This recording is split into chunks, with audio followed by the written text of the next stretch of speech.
2 millones, una de las tradiciones peruanas de Ricardo Palma. El 16 de julio de 1826 fue día de gran agitación en Lima y el Callao. Por todas partes se encontraban grupos en animada charla.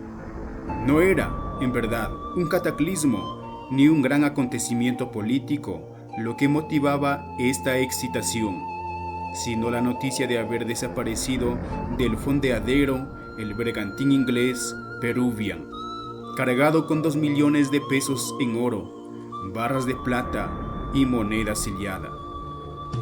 El buque debía zarpar en ese día para Europa, pero su capitán había ido la víspera a Lima a recibir las últimas instrucciones de sus armadores, permitiendo también a varios de los tripulantes que pasasen la noche en tierra. En el Peruvian se encontraban solo el piloto y 6 marineros, cuando a las 2 de la madrugada fue abordado por una lancha con 13 hombres, los que procedieron con tal cautela y rapidez que la ronda del resguardo no pudo advertir lo que acontecía. Inmediatamente levaron ancla y el Peruvian se hizo a la vela. A las 3 de la tarde, un bote del Peruvian llegó al Callao, conduciendo al piloto y sus 6 marineros, puestos en libertad por los piratas. La historia del audaz jefe de esa empresa y el éxito del tesoro que contenía el Peruvian es lo que hoy nos proponemos narrar rápidamente, remitiendo al lector que anhele mayor copia de datos a la obra del capitán Langford, titulada Voyages dans les Amériques. Por los años de 1817, un joven escocés de aire bravo y simpático se presentó a las autoridades de Valparaíso, solicitando un puesto en la Marina de Chile, y comprobando que había servido como aspirante en la Armada Real de Inglaterra. Destinado de oficial en uno de los buques, el joven Robertson se distinguió en breve por su pericia en la maniobra y su coraje en los combates. El esforzado Guise, que mandaba el bergantín Calvarino, pidió a Robertson para su primer teniente. Era Robertson valiente hasta el heroísmo, de mediana estatura, rojizos cabellos y penetrante mirada. Su carácter fogoso y apasionado lo arrastraba a ser feroz. Por eso, en 1822, cuando al mando de un bergantín chileno tomó prisioneros 60 hombres de la banda realista de Benavides, los hizo colgar de las ramas de los árboles. No es este un artículo a propósito para extendernos en la gloriosa historia de las hazañas navales que Cochrane y Guise realizaron contra la formidable escuadra española. En el encuentro de Quilca entre la Quintanilla y el Congreso y Robertson, que había cambiado la escarapela chilena por la de Perú y que a la sazón tenía el grado de capitán de fragata, fue el segundo comandante del bergantín que mandaba el valiente John. En el famoso sitio del Callao, cuyas fortalezas eran defendidas por el general español Rodil, quien se sostuvo en ellas 13 meses y medio después de la batalla de Ayacucho, cupo a Robertson ejecutar muy distinguidas acciones. Todo le hacía esperar un espléndido porvenir, y acaso habría alcanzado el alto rango de almirante si el diablo, en forma de una linda limeña, no se hubiera encargado de perderlo. Dijo bien el que dijo que el amor es un envenenamiento del espíritu. Teresa Méndez era, en 1826, una preciosa joven de 21 años, de ojos grandes, negros, decidores, labios de fuego, brevísima cintura, hechicero donaire, todas las gracias, en fin, y perfecciones que han hecho proverbial la belleza de las limeñas. Parece que me explico. Picarillas y que soy lo que se llama un cronista galante. Viuda de un rico español, se había despertado en ella la fiebre de lujo y su casa se convirtió en el centro de la juventud elegante. Teresa Méndez hacía y deshacía la moda.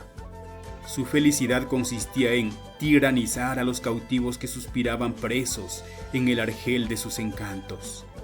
Jamás pudo amartelado galán vanagloriarse de haber merecido de ella favores que revelan predilección por un hombre. Teresa era una mezcla de ángel y demonio, una de aquellas mujeres que nacieron para ejercer autocrático despotismo sobre los que las rodean.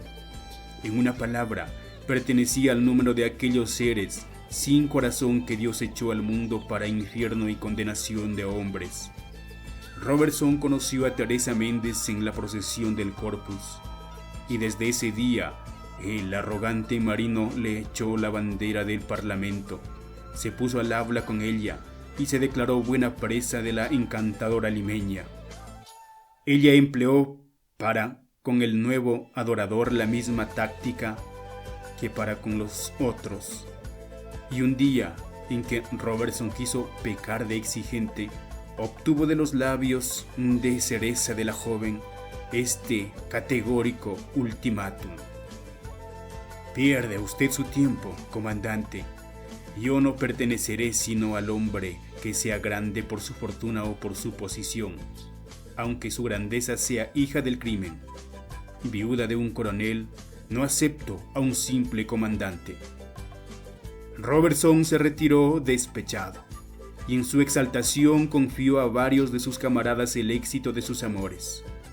Pocas noches después tomaba té en casa del capitán del puerto del Callao, en unión de otros marineros, y como la conversación rodase sobre la desdeñosa limeña, uno de los oficiales dijo en tono de chanza: desde que la guerra con los chapetones ha concluido, no hay esperanza de que el comandante logre enarbolar la insignia del almirantazgo. En cuanto a hacer fortuna, la ocasión se le viene a la mano. 2 millones de pesos hay a bordo de un bergantín. Robertson pareció no dar importancia a la broma y se limitó a preguntar: Teniente Vieira, ¿cómo dice usted que se llama ese barco que tiene millones por lastre? El Peruvian, bergantín inglés. Pues poca plata es, porque más vale Teresa, repuso el comandante, y dio sesgo distinto a la conversación. 3 horas después, Robertson era dueño del tesoro, embarcado en el Peruvian. Al salir de la casa del capitán del puerto, Robertson se había dirigido a una posada de marineros y escogido entre ellos 12 hombres resueltos y que le eran personalmente conocidos por haberlos manejado a bordo del Calvarino y del Congreso. Realizado el abordaje, pensó el pirata que no le convenía ser partícipes a tantos cómplices de los millones robados, y resolvió detenerse en la senda del crimen a fin de eliminarlos. Asoció a su plan a 2 irlandeses, Jorge y Guillermo, e hizo rumbo a Oceanía. En la primera isla que encontraron desembarcó con algunos marineros. Se encenagó con ellos en los desórdenes de un lupanar, y ya avanzada la noche regresó con todos a bordo. El vino había producido su efecto en esos desventurados. El capitán los dejó durmiendo en la chalupa, levó ancla y cuando el bergantín se hallaba a 30 millas de la costa, cortó la amarra abandonando 6 hombres en pleno y embravecido océano. Además de los 2 irlandeses, solo había perdonado por el momento a 4 de los tripulantes que le eran precisos para la maniobra. Entonces desembarcó y enterró el tesoro en la desierta isla de Agrigán, y con solo 30,000 pesos en oro se dirigió en el Peruvian a las Islas Sandwich. En esta travesía, una noche dio a beber un narcótico a los marineros, los encerró en la bodega y barrenó el buque. Al día siguiente, en un bote arribaron a la isla de Guajou, Robertson, Guillermo y Jorge, contando que el buque había zozobrado. La providencia lo había dispuesto de otro modo. El Peruvian tardó mucho tiempo en sumergirse y, encontrado por un buque llanero, fue salvado uno de los 4 tripulantes. pues sus compañeros habían sucumbido al hambre y la sed. De Oahu pasaron los 3 piratas a Río de Janeiro. En esta ciudad desapareció para siempre el irlandés Jorge, víctima de sus compañeros. Después de peregrinar por Sídney, pasaron a Hobarton, capital de Van Diemen. Allí propusieron a un viejo inglés llamado Thompson, patrón de una goletilla pescadora, que los condujese a las Islas Marianas. La goleta no tenía más que 2 muchachos de tripulación y Thompson aceptó la propuesta. El viaje fue largo y sembrado de peligros. El calor era excesivo y los 5 habitantes de la goleta dormían sobre el puente. Una noche, después de haberse embriagado todos menos Robertson, a quien tocaba la guardia, cayó Guillermo al mar. El viejo Thompson despertó a los desesperados gritos que éste daba. Robertson fingió esforzarse para socorrerlo, pero la oscuridad, la corriente y la carencia de bote hicieron imposible todo auxilio. Robertson quedaba sin cómplice, mas le eran indispensables los servicios de Thompson. No le fue difícil inventar una fábula, revelando a medias su secreto al rudo patrón de la goleta y ofreciéndole una parte del tesoro. Al tocar en la isla Tinian, para procurarse víveres, el capitán de una fragata española visitó la goleta. Súpolo Robertson al regresar de tierra y receló que el viejo hubiese hablado más de lo preciso. Apenas se desprendía de la rada la embarcación cuando Robertson, olvidando su habitual prudencia, se lanzó sobre el viejo patrón y lo arrojó al agua. Robertson ignoraba que se la sabía con un lobo marino, excelente nadador. Pocos días después, la fragata española, a cuyo bordo iba el viejo Thompson, descubría a la goletilla pescadora oculta en una ensenada de Saipán. Preso Robertson, nada pudo alcanzarse de él con sagacidad, y el capitán español dispuso entonces que fuese azotado sobre cubierta. Eran transcurridos cerca de 2 años, y las gacetas toda de Europa habían anunciado la desaparición del Peruvian, acusando al comandante Robertson. El marinero milagrosamente salvado de Oahu había también hecho una extensa declaración. Los armadores ingleses y el almirantazgo ofrecían buena recompensa al que capturase al pirata. El crimen del aventurero escocés había producido gran ruido e indignación. Cuando iba a ser flagelado, pareció Robertson mostrarse más razonable. Convino en conducir a sus guardianes al sitio donde tenía enterrados los 2 millones, pero al poner el pie en la borda del bote, se arrepintió de su debilidad y se dejó caer al fondo del mar, llevándose consigo su secreto. Una noticia importante, por vía de conclusión, para los que aspiran a salir de pobres.